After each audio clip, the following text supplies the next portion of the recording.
अस्सलाम वालेकुम viewers. Doctor Sukhpreet Singh ji की अज आप वीडियो लैके आए हैं एक क्योंकि इन्हों को नॉलेज बड़ा ज़्यादा है। फिर एक एक चीज़ बंदे नूं दसदे है, बंदे दे ज़हन नूं चेंज करते हैं, दिलों नूं साफ करते हैं। बंदा इन्हां दा सुन लवे ना एक दफ़ा, मैं कहना कि फिर अकीदा यकीन पक्का हो जाता, दिल पक्का हो जाता वै। ये एक अंदरों बंदे नूं धोंदे है, साफ करते हैं। पहले आप वीडियो देखांगे, उस तो बाद आप राइट करांगे। व्हाट्सअप आउंदा, इंस्टाग्राम आउंदा, फेसबुक आउंदा। फेसबुक ते मेरे पेज नूं लाइक करो, व्हाट्सअप ते मैनूं मजीद इदां दी वीडियो सेंड करो। सो आओ वीडियो स्टार्ट करिए। गो। गुरु नानक देव सच्चे पातशाह महाराज लाहौर पहुंचे।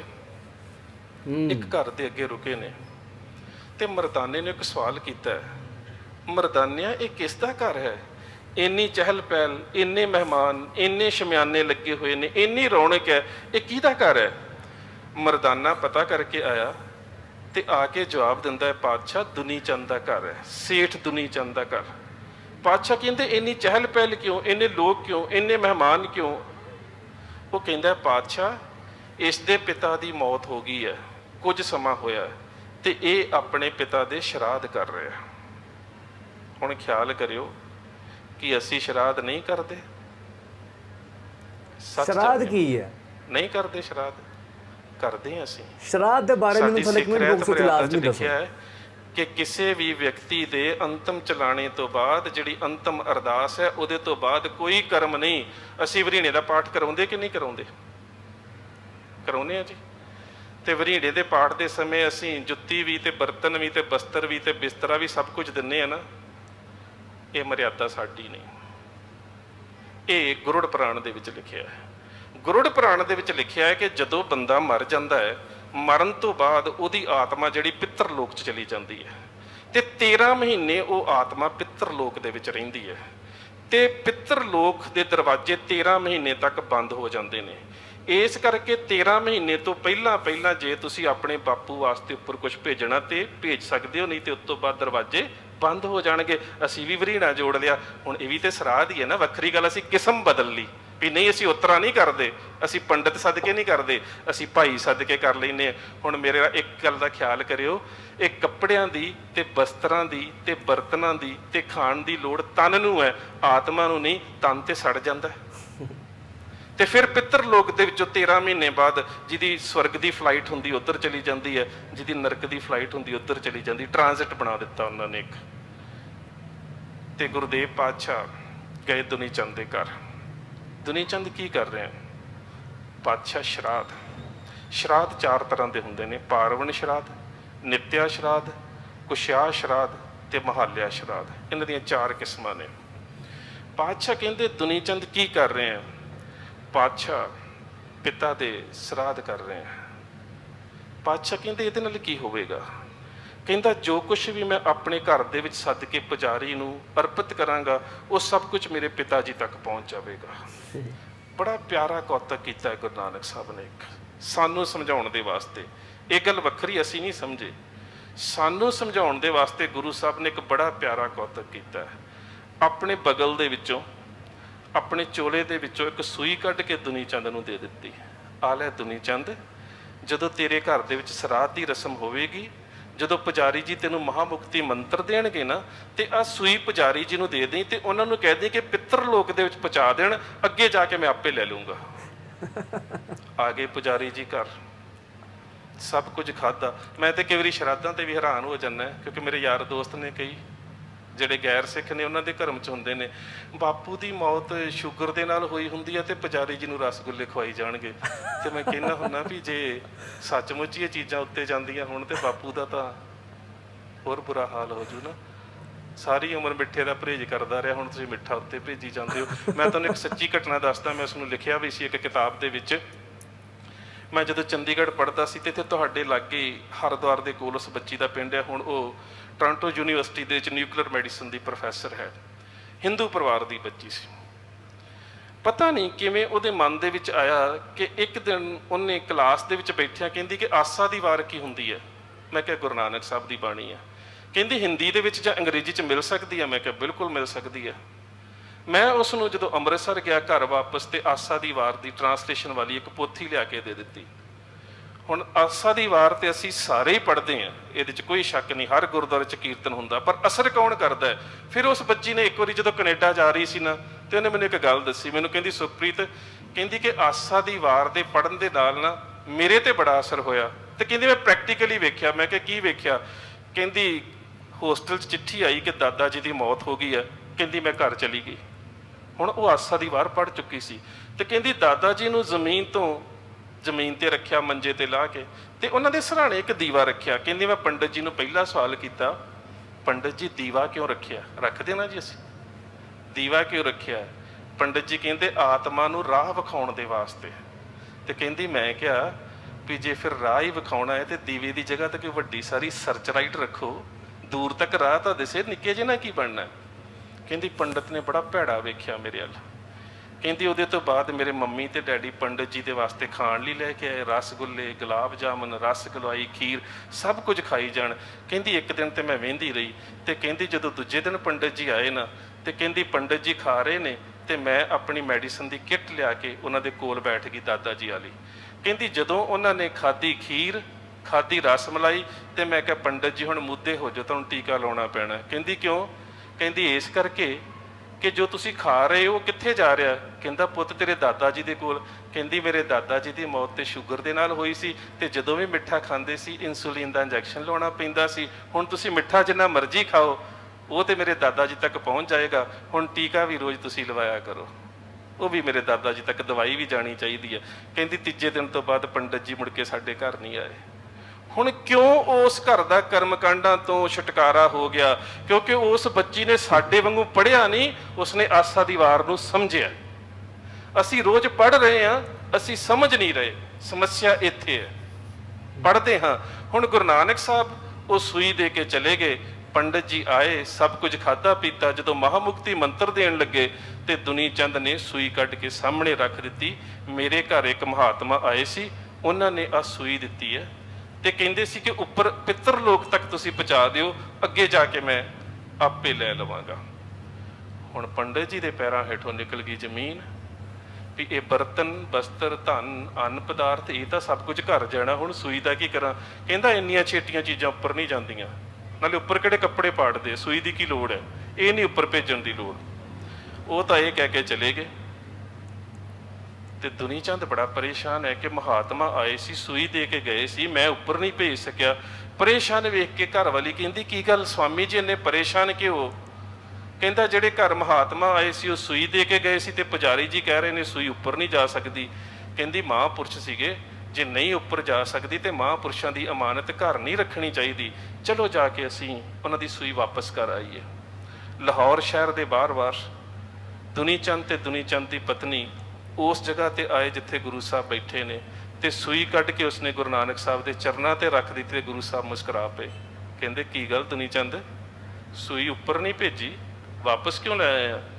ਪਾਤਸ਼ਾਹ ਸੂਈ ਉੱਪਰ ਨਹੀਂ ਜਾ ਸਕਦੀ। ਪਾਤਸ਼ਾਹ ਕਹਿੰਦੇ ਕੱਪੜੇ ਜਾ ਸਕਦੇ, ਏਡੇ ਏਡੇ ਵੱਡੇ ਬਰਤਨ, ਚੱਪਲਾਂ, ਜੁੱਤੀਆਂ, ਬਿਸਤਰੇ, ਇਹ ਸਭ ਕੁਝ ਜਾ ਸਕਦਾ ਹੈ, ਛੋਟੀ ਜੀ ਸੂਈ ਕਿਉਂ ਨਹੀਂ ਜਾ ਸਕਦੀ? ਕਹਿੰਦਾ ਨਹੀਂ ਪਾਤਸ਼ਾਹ, ਪੁਜਾਰੀ ਜੀ ਕਹਿੰਦੇ ਸੀ ਸੂਈ ਨਹੀਂ ਜਾ ਸਕਦੀ।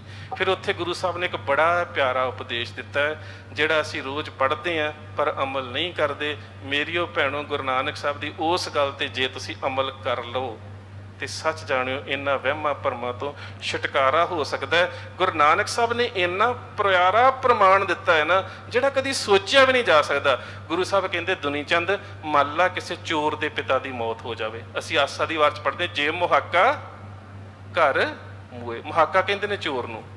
ਗੁਰੂ ਸਾਹਿਬ ਕਹਿੰਦੇ ਦੁਨੀ ਚੰਦ ਮੰਨ ਲਾ ਜੇ ਮੁਹਾਕਾ ਚੋਰ, ਘਰ ਮੂਏ, ਜੇਕਰ ਚੋਰ ਦੇ ਘਰ ਉਹਦੇ ਪਿਤਾ ਦੀ ਮੌਤ ਹੋ ਜਾਵੇ, ਹੁਣ ਉਹਦੇ ਮਨ ਦੇ ਵਿੱਚ ਵੀ ਤਾਂ ਇਹ ਚਾਅ ਆਵੇਗਾ ਨਾ ਕਿ ਲੋਕਾਂ ਦੇ ਬਾਪੂ ਪਿੱਤਰ ਲੋਕ 'ਚ ਬੈਠੇ, ਕੋਈ ਖੀਰ ਖਾਈ ਜਾਂਦਾ ਹੈ, ਕੋਈ ਰਸ ਮਲਾਈ ਖਾਈ ਜਾਂਦਾ ਹੈ, ਮੇਰਾ ਬਾਪੂ ਭੁੱਖਾ ਕਿਉਂ ਰਵੇ? ਤੇ ਉਹ ਵੀ ਘਰ ਦੇ ਵਿੱਚ ਪੁਜਾਰੀ ਜੀ ਨੂੰ ਸੱਦੇਗਾ, ਘਰ ਮੈਂ ਪਿੱਤਰੀ ਦੇ, ਜੇ ਮੁਹਾਕਾ ਘਰ ਮੋਏ, ਘਰ ਮੈਂ ਪਿੱਤਰੀ ਦੇ।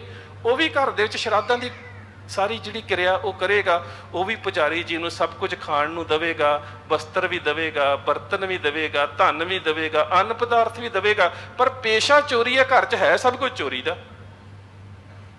ਚੋਰ ਦਾ ਪੇਸ਼ਾ ਹੀ ਚੋਰੀ ਹੈ। ਘਰ ਦੇ ਵਿੱਚ ਵਸਤਰ ਕੱਪੜੇ ਵੀ ਚੋਰੀ ਦੇ, ਧਨ ਵੀ ਚੋਰੀ ਦਾ, ਅੰਨ ਵੀ ਚੋਰੀ ਦਾ, ਬਰਤਨ ਵੀ ਚੋਰੀ ਦੇ, ਬਿਸਤਰੇ ਵੀ ਚੋਰੀ ਦੇ, ਸਭ ਕੁਝ ਤੇ ਚੋਰੀ ਦਾ। ਤੇ ਗੁਰੂ ਪਾਤਸ਼ਾਹ ਕਹਿੰਦੇ ਜੇ ਸੱਚਮੁੱਚ ਇਹ ਚੀਜ਼ਾਂ ਉੱਪਰ ਚਲੀਆਂ ਜਾਣ, ਅੱਗੇ ਵਸਤ ਸਿਆਣੀਏ। ਤੇ ਜਿਨ੍ਹਾਂ ਦੇ ਘਰਾਂ ਚੋਂ ਸਮਾਨ ਚੋਰੀ ਕੀਤਾ ਹੈ, ਉਹਨਾਂ ਦੇ ਵੱਡੇ ਵਡੇਰੇ ਮਰ ਕੇ ਵੀ ਉੱਪਰ ਹੀ ਬੈਠੇ ਹੋਣੇ, ਉਹਨਾਂ ਨੇ ਆਪਣਾ ਸਮਾਨ ਪਛਾਣ ਲੈਣਾ। ਅੱਗੇ ਵਸਤ ਸਿਆਣੀਏ ਪਿੱਤਰੀ ਚੋਰ ਕਰੇ। ਉਹਨਾਂ ਚੋਰ ਦਾ ਬਾਪੂ ਢਾ ਲੈਣਾ ਕਿ ਤੁਹਾਡਾ ਮੁੰਡਾ ਸਾਡੇ ਘਰਾਂ ਚੋਂ ਸਮਾਨ ਚੋਰੀ ਕਰਕੇ ਉੱਪਰ ਭੇਜੀ ਜਾਂਦਾ ਹੈ। ਫਿਰ ਦੋਸ਼ੀ ਕੌਣ ਹੈ? ਵੱਡੀਏ ਹੱਥ ਦਲਾਲ ਕੇ ਮੁਸਫੀ ਇਹ ਕਰੇ। ਪੰਡਤ ਜੀ ਚੋਰੀ ਦਾ ਮਾਲ ਮਾਤ ਲੋਕ ਤੋਂ ਪਰਲੋਕ ਨੂੰ ਸਮਗਲ ਕਰੀ ਜਾ ਰਹੇ ਨੇ ਪੈਸੇ ਲੈ ਕੇ। ਪਰ ਗੁਰੂ ਸਾਹਿਬ ਕਹਿੰਦੇ ਇੰਜ ਕੁਝ ਨਹੀਂ ਹੋ ਸਕਦਾ। ਨਾਨਕ ਅੱਗੇ ਸੇ ਮਿਲੇ ਜੇ ਖੱਟੇ ਕਾਲੇ ਦੇ। ਇਹ ਸ਼ਰਾਧ ਨਾ ਕਰੋ ਜਿਹੜੇ ਤੁਸੀਂ ਮਰਨ ਤੋਂ ਬਾਅਦ ਕਰਦੇ ਹੋ। ਜਿਉਂਦਿਆਂ ਸ਼ਰਾਧ ਕਰੋ ਮਾਂ-ਬਾਪ ਦੇ। ਜਿਉਂਦਿਆਂ ਤੇ ਮਾਂ-ਬਾਪ ਨੂੰ ਪਾਣੀ ਦਾ ਘੁੱਟ ਨਹੀਂ ਪੁੱਛਣਾ ਤੇ ਮਰਨ ਤੋਂ ਬਾਅਦ ਉੱਪਰੋਂ ਦੀ ਡਰਾਈ ਫਰੂਟ ਸੁੱਟਣਾ। ਜਿਉਂਦਿਆਂ ਮਾਂ-ਬਾਪ ਨੂੰ ਰੋਟੀ ਨਹੀਂ ਪੁੱਛਣੀ ਤੇ ਮਰਨ ਤੋਂ ਬਾਅਦ ਮੂੰਹ ਖੋਲ ਕੇ ਵੀ ਘਿਓ ਪਾਉਣਾ। ਤੇ ਕਬੀਰ ਸਾਹਿਬ ਕਹਿੰਦੇ ਜੀਵਤ ਪਿੱਤਰ ਨਾ ਮਾਨੇ ਕੂ। ਇਹਨਾਂ ਪਿੱਤਰਾਂ ਦੇ ਜਿਉਂਦਿਆਂ ਸ਼ਰਾਧ ਕਰੋ, ਜਿਉਂਦਿਆਂ ਰੋਟੀ ਦਿਓ ਇਹਨਾਂ ਨੂੰ, ਜਿਉਂਦਿਆਂ ਸੇਵਾ ਕਰੋ। ਮਰਨ ਤੋਂ ਬਾਅਦ ਤਾਂ ਪਖੰਡ ਹੈ। ਜੀਵਤ ਪਿੱਤਰ ਨਾ ਮਾਨੇ ਕੋ ਮੂਏ ਸ਼ਰਾਧ ਕਰਾਈ।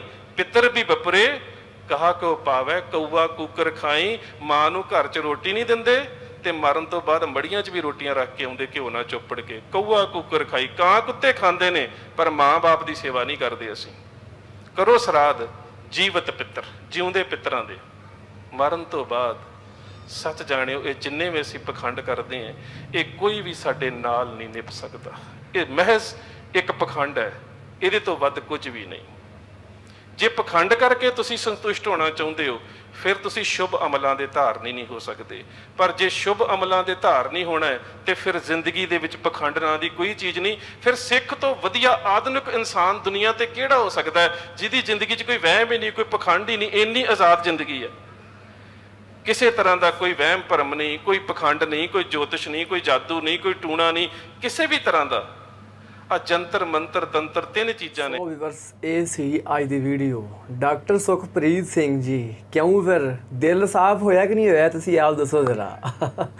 ਗਲਤ ਚੀਜ਼ਾਂ ਆ ਪੰਡਿਤ ਸਾਹਿਬ ਆ ਗਏ ਆ, ਇਹਨੂੰ ਜਨਾਬ ਹਲਵਾ ਖਵਾਓ ਜੀ। ਕੀ ਹੈ ਜੀ ਮੇਰਾ ਅੱਬਾ ਜੀ ਹੈ ਉਹ ਖਾਣਗੇ, ਉਹ ਬੜੇ ਸ਼ੌਕ ਨਾਲ ਖਾਂਦੇ ਸੀ, ਉਹ ਇਸ ਤਰ੍ਹਾਂ ਕਰਦੇ ਸੀ। ਜਿੰਨੀ ਸੇਵਾ ਪੰਡਤ ਦੀ ਕੀਤੀ ਹੈ ਇੰਨੀ ਅਗਰ ਮਾਂ-ਬਾਪ ਦੀ ਕੀਤੀ ਜਾਵੇ ਤੇ ਮਾਂ-ਬਾਪ ਦੇ ਦਿਲ ਦੇ ਵਿੱਚ ਜਦੋਂ ਦੁਆ ਨਿਕਲੇਗੀ ਉਹ ਐਸੀ ਦੁਆ ਜਦੋਂ ਅਰਸ਼ ਤੇ ਜਾ ਕੇ ਵੱਜੇਗੀ ਤੇ ਮੈਂ ਕਹਿੰਦਾ ਬੰਦਾ ਕਾਮਯਾਬ, ਦੁਨੀਆ 'ਚ ਵੀ ਕਾਮਯਾਬ ਹੋ ਜਾਏਗਾ ਤੇ ਆਖਰਤ 'ਚ ਵੀ ਕਾਮਯਾਬ ਹੋ ਜਾਏਗਾ।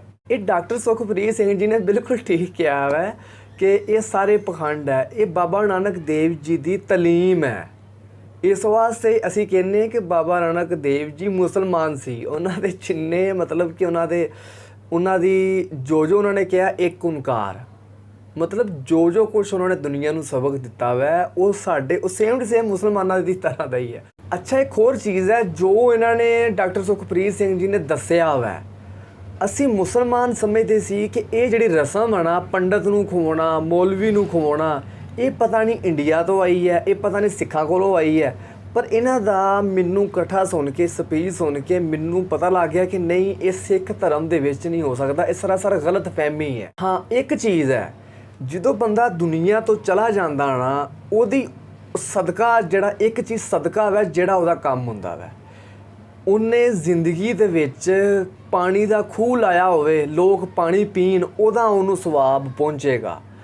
ਅਗਰ ਉਹਨੇ ਆਪਣੀ ਜ਼ਿੰਦਗੀ ਦੇ ਵਿੱਚ ਕੋਈ ਅੱਛੇ ਕੰਮ ਕੀਤੇ ਹੋਣ ਉਹ ਨਾਲ ਉਹਦੇ ਜਾਣਗੇ। ਅੱਛੀ ਔਲਾਦ ਹੋਏਗੀ, ਇਸਲਾਮ ਦੇ ਵਿੱਚ ਹੈ, ਉਹਦੀ ਅਗਰ ਅੱਛੀ ਔਲਾਦ ਹੋਏਗੀ, ਔਲਾਦ ਅੱਛਾ ਕੰਮ ਕਰੇਗੀ, ਉਹਦਾ ਸਵਾਬ ਉਹਦਾ ਫਾਇਦਾ ਉਹਨੂੰ ਪਹੁੰਚੇਗਾ। ਅਗਰ ਇਹ ਕਰਨਾ ਵੀ ਹੈ ਤੇ ਔਲਾਦ ਆਪ ਕਰੇ, ਲੋਕ ਆਪ ਕਰਨ, ਇਹ ਬਜਾਏ ਪੰਡਤਾਂ ਨੂੰ ਬੁਲਾ ਕੇ ਉਹਨਾਂ ਨੂੰ ਰੋਟੀ ਖਵਾ ਕੇ ਢਿੱਡ ਭਰ ਕੇ। ਇਹ ਚੀਜ਼ ਇਹ ਸਰਾਸਰ ਫਰਾਡ ਹੈ। ਜਿਹੜਾ ਦੁੱਖ ਜਿਹੜੀ ਤਕਲੀਫ ਬਾਪ ਦੇ ਬੇਟੇ ਨੂੰ ਹੋ ਸਕਦੀ ਹੈ ਉਹ ਪੰਡਤ ਨੂੰ ਨਹੀਂ ਹੋ ਸਕਦੀ। ਜੋ ਮਰਜ਼ੀ ਕਰ ਲਓ, ਜਿਹੜੀ ਦਰਦੀ ਨਾਲ ਜਿਹੜੀ ਮਤਲਬ ਕਿ ਦਿਲੋਂ ਹੋ ਕੇ ਅਰਦਾਸ, ਜਿਹੜਾ ਦੁਆ, ਜਿਹੜਾ ਗੁਰਬਾਨੀ, ਮਤਲਬ ਕਿ ਜਿਹੜਾ ਬੱਚਾ ਪੜ੍ਹ ਸਕਦਾ ਵਾ ਨਾ ਬਾਪ ਦਾ ਜਾਂ ਕੋਈ ਉਹਦਾ ਅਜ਼ੀਜ਼ ਰਿਸ਼ਤੇਦਾਰ ਪੜ੍ਹ ਸਕਦਾ ਨਾ, ਉਹ ਕੋਈ ਪੰਡਤ ਕੋਈ ਵੀ ਨਹੀਂ ਪੜ੍ਹ ਸਕਦਾ। ਇਹ ਗੱਲ ਵਾਕਈ ਹੀ ਬਿਲਕੁਲ ਠੀਕ ਹੈ ਡਾਕਟਰ ਸੁਖਪ੍ਰੀਤ ਸਿੰਘ ਜੀ ਦੀ। ਮੈਂ ਫੇਰ ਕਹਿੰਦਾ ਮੈਂ ਕਿ ਇਹਨਾਂ ਨੂੰ ਸੁਣਦੇ ਰਹਿਣਾ ਚਾਹੀਦਾ ਵੈ। ਇਹਨਾਂ ਨੂੰ ਆਪਾਂ ਜਿੰਨਾ ਸੁਣਾਂਗੇ ਓਨਾ ਸਾਡਾ ਦਿਲ ਅੰਦਰੋਂ ਸਾਫ਼ ਹੋਏਗਾ। ਅਸੀਂ ਇਹ ਗਲਤ ਮਲਤ ਲੋਕਾਂ ਦੇ ਜਿਹੜੇ ਲੋਕਾਂ ਨੂੰ ਜਿਹੜਾ ਘੇਰਾ ਪਾਉਂਦੇ ਆ, ਝੁੱਲੂ ਪਾਉਂਦੇ ਆ, ਮੁਰਲੂ ਪਾਉਂਦੇ ਆ, ਆਪਾਂ ਇਹਨਾਂ ਕੋਲੋਂ ਬਚਦੇ ਰਵਾਂਗੇ। ਵੀਡੀਓ ਬਹੁਤ ਜ਼ਿਆਦਾ ਇੰਟਰਸਟਿੰਗ ਸੀ, ਬੜੀ ਜ਼ਿਆਦਾ ਨੌਲੇਜ ਸੀ। ਬਾਬਾ ਗੁਰੂ ਨਾਨਕ ਦੇਵ ਜੀ ਦਾ ਇਹ ਪੈਗਾਮ ਸੀ। ਮੇਰੀ ਇੱਕ ਆਪਣੀ ਰਾਏ ਸੀ, ਮੇਰਾ ਇੱਕ ਆਪਣਾ ਖਿਆਲ ਸੀ। ਤੁਹਾਡਾ ਕੀ ਖਿਆਲ ਹੈ, ਤੁਹਾਡੀ ਕੀ ਰਾਏ ਹੈ, ਤੁਸੀਂ ਥੱਲੇ ਕਮੈਂਟ ਬਾਕਸ ਵਿੱਚ ਲਾਜ਼ਮੀ ਦੱਸੋ। ਇਹ ਸੀ ਅੱਜ ਦੀ ਵੀਡੀਓ। ਮਿਲਾਂਗੇ ਤੁਹਾਨੂੰ ਅਗਲੀ ਵੀਡੀਓ ਵਾਸਤੇ। ਇਜਾਜ਼ਤ ਚਾਹੁੰਦੇ ਹਾਂ। ਅੱਲਾ ਹਾਫਿਜ਼।